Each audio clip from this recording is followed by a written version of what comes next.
Tonight, on Life on the Rock, we have Jorge Rodriguez and Natalia Esnard. We'll see a video about their organization and much more.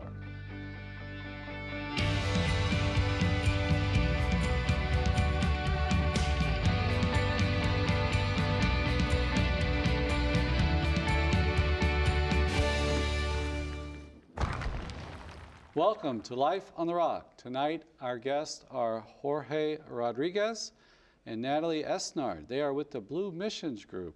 They're part of a nonprofit organization that helps to bring water to communities in Dominican Republic, Nicaragua, and Colombia.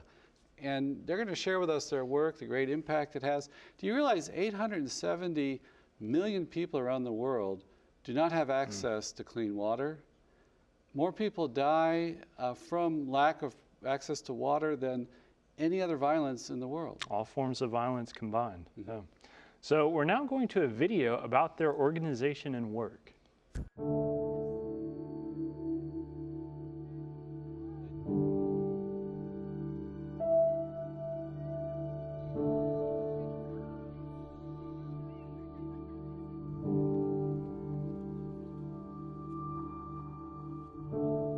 The first time I went to the campo, I was 16 years old. I met people just like me, yet their world was so different. While I went to high school, they walked miles to collect water for their families. That water wasn't even clean. These people were living in poverty, but were rich in so many ways. Each person I came across welcomed me into their home and offered me the little that they had. We exchanged stories and shared dreams. We were different, but so alike at the same time. That summer, I dug trenches, mixed cement, and carried pipe for miles. This was the most important work I had ever done. People that collected dirty water for years finally had faucets they could open in their homes. One of those people was Violeni. The day water arrived to her town, the entire community came out to celebrate. Words cannot express the emotions that were felt that day. Before departing the campo, she stopped me outside of our bus and said, "Thank you for giving me the opportunity to pursue my dream of becoming a lawyer." At that moment, I knew our work had just begun. We started Blue Missions with the goal to end the water and sanitation crisis while sharing this experience with as many people as possible. Since 2010, Blue Missions has facilitated service trips for over 1,400 volunteers, resulting in more than 300,000 hours of community service. Blue volunteers, who come from all over the United States, travel with us to live and work alongside the locals. They witness a world without life's most basic needs. Each volunteer is empowered to be a part of the solution and return home inspired to make a difference. Leaders, students, and supporters have helped us make clean water and sanitation a reality for over 17,000 people. But we still have a lot of work to do. 663 million people all over the world lack access to safe drinking water. Our goal is to make clean water and sanitation a right for everyone. Together, we can do it. All we need is you, your passion, your talent, your commitment, so that in our lifetime, children won't miss school to collect water. We live in different places, we walk different paths, but the most important thing the campo has taught me is that we are all connected. We are called to build love and unite everyone. Together, we can and will end the water crisis.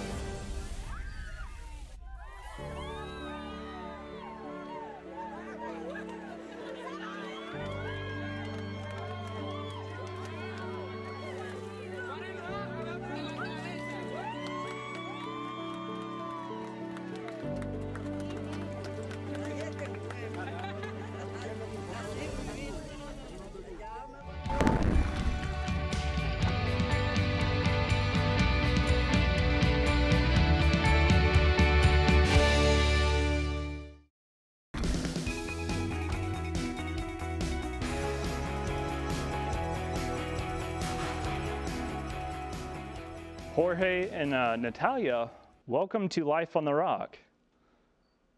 Thank you. Thank you. And you're with a ministry called Blue Mission. which is kind of a water ministry. Can you tell us what is Blue Mission? Yeah, well, thank you for having us. Blue Missions is a nonprofit organization that was founded by a couple of high school university students about 10 years ago down here in South Florida. And the focus point of Blue Missions is to take volunteers, mostly from the US, to experience a mission trip in the Dominican Republic that focuses on building gravity-driven aqueduct projects and also sanitation projects. So we basically focus with poor communities in rural villages in the mountainous region, and we bring them clean drinking water as well as sanitation. Okay. And your son, Daniel? Correct. Is he's the one that actually founded Blue Missions, and he was kind of inspired from a mission trip you took him on. Yeah, that's correct. About 13, 14 years ago, I took my 3 children on a mission trip as they were entering high school. And my 2 eldest, Nicole and Danny, who were the first ones that went, were very inspired by this experience. And so much so that a few years after going year after year, by year 3, Danny specifically was very motivated to start his own nonprofit. And that's where Blue Missions came about. Okay. And I wanted to know, now you're going to the Dominican Republic, but you also have done a little bit in Nicaragua and also, was it Colombia? But most of the work is done in the Dominican Republic, where you were talking about the mountain region, where you're building these aqueducts that's getting water to a source that's going into a village. And I kind of wanted to know, when a project is kind of completed, where do you go from there? Do you train the people, or is there an education provided? How do you maintain these projects? Yeah, the way it kind of works is we actually have a staff that lives in the Dominican Republic, about 20 plus employees. Obviously, at the beginning, it was 1 employee, then 2, then 3, and eventually we've built it to a staff of over 20. And they're receiving requests from these poor communities throughout the year. We go in and we vet the community. We vet it for its feasibility in terms of having the proper water source. We vet it in terms of the community's willingness to join in and construct the project, because our mission is not about just coming in and saving the day and building an aqueduct for a community. We're about doing it together. We're about building that kind of relationship and also empowering them to eventually take care of these projects. The way it kind of works is water becomes the first basic need that a community has. Yeah. We will come to those same communities probably 3 or 4 more times to then build our second phase, which is the latrine or the sanitation projects that these communities also need. Yeah. Okay. So the first stage is basically building the aqueduct. And then once that's completed, you work on the latrine area, which would kind of be the second part. And that's really important too, because I was looking even on the website, just a lot of, when you don't have just access to water or clean water, and how that affects just the hygiene and the sanitation, there's a lot of problems, really with, I think, disease is a big one. And how is that a big issue in these countries where they don't have access to water? Yeah, I'll actually have Nati join in here and maybe make some comments to what she's experienced in terms of, the impact that she's seen these projects and what life is before we arrive and then what life comes after. Yeah, I think water definitely, having to rely on collecting their water to drink, clean their house, clean their vehicles, bathe, etc. All the things you use water for, having to rely on using the water from the river down below, you're just a few steps or miles from your home. That does affect your health, but it also does affect everything that you do in your life, specifically the women and children who are held responsible for collecting the water during the day. that doesn't allow the women to go to work and earn a second source of income for their families, and then those kids aren't able to go to school, so that they aren't able to go to school because they're helping collect water every single day for their family as well. So it does affect their health greatly in Mm-hmm. a kind of ways, but also just the time that they have, just the level of opportunity that they have. So water does affect, we believe, every facet of life. Yeah. For different reasons. And actually, my family, they're from Texas, and right now they've been hit with a crazy just weather. It's been just really cold weathers, and they've had a lot of water issues. And both my older brothers, they had all their water basically cut off. They didn't have any access to water. I was just talking to one of them, and he was just saying, just even with the whole bathroom situation, just to kind of keep that going, it's like you have to shovel snow, melt snow, you know, put water in the toilet just so people have access just to use the restroom. But it becomes kind of this laborious project. Everything's kind of changed because you're doing it all day. And these are things like in America we don't think about, and I think we take for granted because we have access, you know, to a real convenience. And but it just kind of made me realize just, yeah, we do take a lot of times water for granted, just that basic necessity in life. And I just wanted to know, what's been the reaction of the people kind of before Blue Mission has come in, but also after? How has this kind of enriched them spiritually? Yeah, you know, the word that comes to mind when you kind of ask that question and what we hear is that it's life-changing. Mm-hmm. You're looking at communities that have lived for generations without clean drinking water. And you made mention of what happened in Texas. I was watching the news, and they were talking about 14 million people affected by this crisis in Texas. There's over 870 million people on this planet that do not have access to clean drinking water. That's approximately 3 times the United States. Yeah. And that's happening for these people every single day of their life. And we've put it on the news for a full week, and we've all recognized it now in the U.S., the value of drinking water. Oh, yeah. Yeah. You're right. You know, this changes lives. Once a group comes in, and in 8 days, which is what our trips are about, we bring clean water to them after maybe 50, 60, 100 years of living in that area, not having clean drinking water. You can imagine what the reaction is. These are people of lots of faith. Yeah. And the other thing that you also see, and that our young men and women, and even not so young men and women that go on our volunteer trips, is how they are so grateful before you arrived, and then even more after you've left. And it's one of the life lessons that our volunteers really learn about, and it's the faith that these people have. And that faith trickles back to the volunteer, who comes back home and now realizes the importance of his source of water, his source of sanitation, and how we take that so much for granted here in the United States. We do.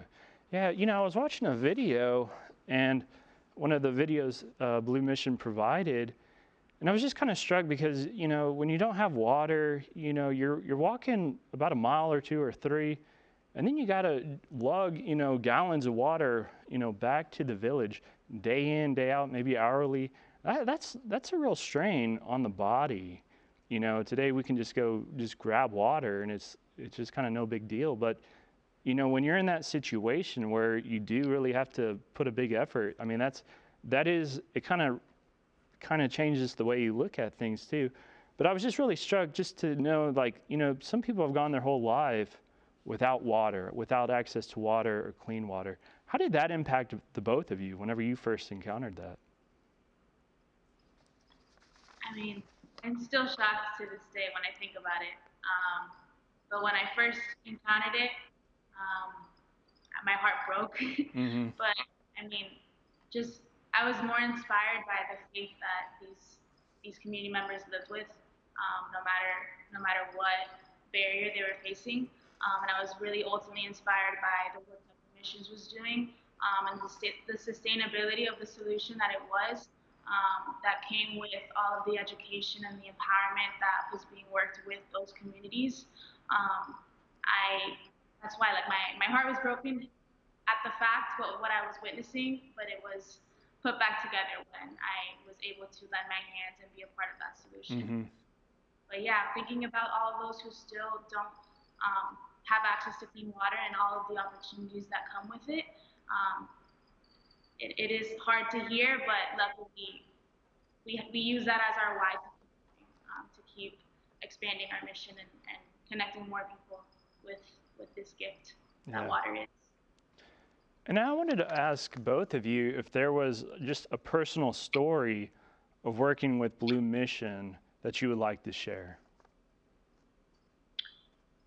So yeah, for me, it's seeing my children see this at a very young age. Mm-hmm. My wife and I wanted to take our children on this mission trip because we wanted them to understand two things. One was the importance of the gift of the things they don't have or that other people don't have and that they take for granted back home, right? Mm-hmm. The simple things like water and sanitation. But the other most important part was our call to serve. Mm.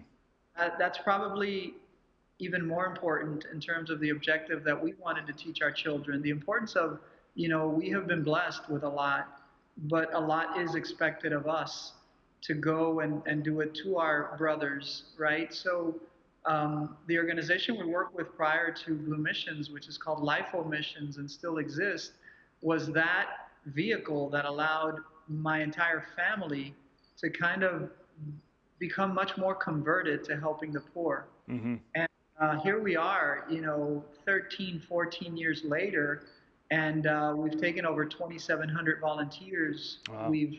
We've constructed over 130 projects and impacted over 30,000 people in water and sanitation. But that's not even the least of things, because what I also like to say is that the 2,700 volunteers that have gone are better humans. They've come back home and are now better professionals and are probably taking that little bit that they learned during a Blue Mission trip and applying it to their daily lives. That's really our ultimate goal, to be able to inspire the people that go on our trips to simply be greater global citizens, to carry that service as part of their DNA for the rest of their lives. Okay. I don't know. Yeah, for sure. And I think I can share a story from one of the water projects that I participated on. It was in the community of La Yayita that I met this lady who was around 80 years old, and she was welcoming the group into our home on a rainy day that we had to stop working because it was raining so much.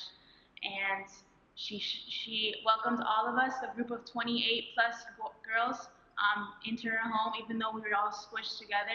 And she was basically praising God in that moment. And we were all kind of confused. We're like, what? Like, we were all super upset that we had to put a pause on the work day. And she was basically explaining to us that she praised God and prayed for rainy days rather than sunny days, because on those rainy days, those were days that she didn't have to go and hike 3 to 4 miles of water a day, carry huge jugs on her back, come home exhausted and full of back pains. Yeah. Because the rain was able to collect in a bin that she kept on the side of her house.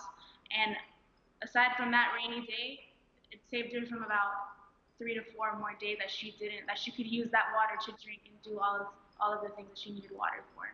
And so, I mean, that was a really eye-opening moment for myself for a lot of ways, and just I realized the impact that water was going to have on her life, specifically her as an elderly woman, for a great amount of ways, and that's just also something that has always stuck with me coming back to the U.S. On a rainy day that we're complaining about certain things that we don't get to do. It's funny because the other day George and I were leaving Mass and it was raining, and I told him, man, it's raining, but I hope it's raining in the DR right now so those people can be praising God in this moment. Okay. Things that we were able to take with us from those moments.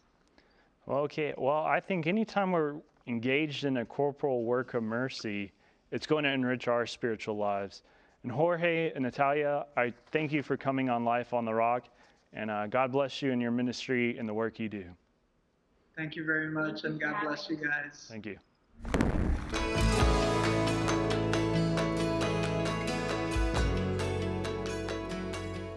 Wow, Brother John, that really made me think. Yeah. Made you grateful for what we have. And I love those themes they talked about of gratitude, the people showed them and how it impacted them and their faith. They were impressed by their faith.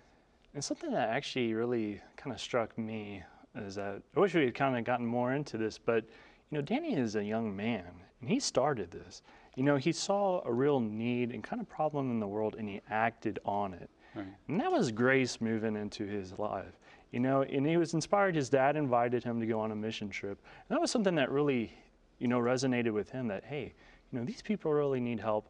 I have a service I can provide, and we can gather resources, and we can make something happen. And I think that's really attractive that, now there's a whole mission and a whole ministry out there really doing a big difference and going into these places and really helping these people in the spirit of Christ. So I think that's a really beautiful message to get out there. So yeah, 2,700 volunteers, 30,000 people benefit from their work, and he highlighted, Jorge highlighted just the importance of service. He talked about faith and gratitude and things, but that's like a result of the service. And we're still in Lent.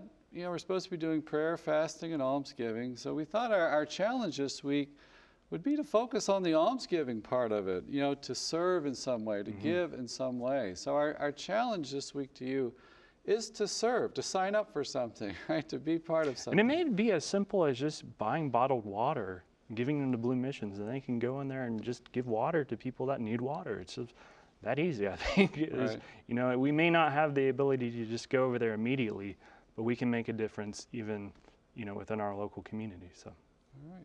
Well, we'll send you into that mission field, into that vineyard with a blessing. May our Heavenly Father shine His face upon you. May He give you His peace. May Almighty God bless you, the Father and the Son and the Holy Spirit. We'll see you next week on Life on the Rock. These eyes have seen Him die. These eyes have seen Him rise. He cast away my sin. By the saving grace of God, it is Christ who changed my life. And I have seen the Lord. I have seen the Lord. He's no longer dead. He is risen. I have seen the Lord. I have seen the Lord. He's no longer dead. He is risen up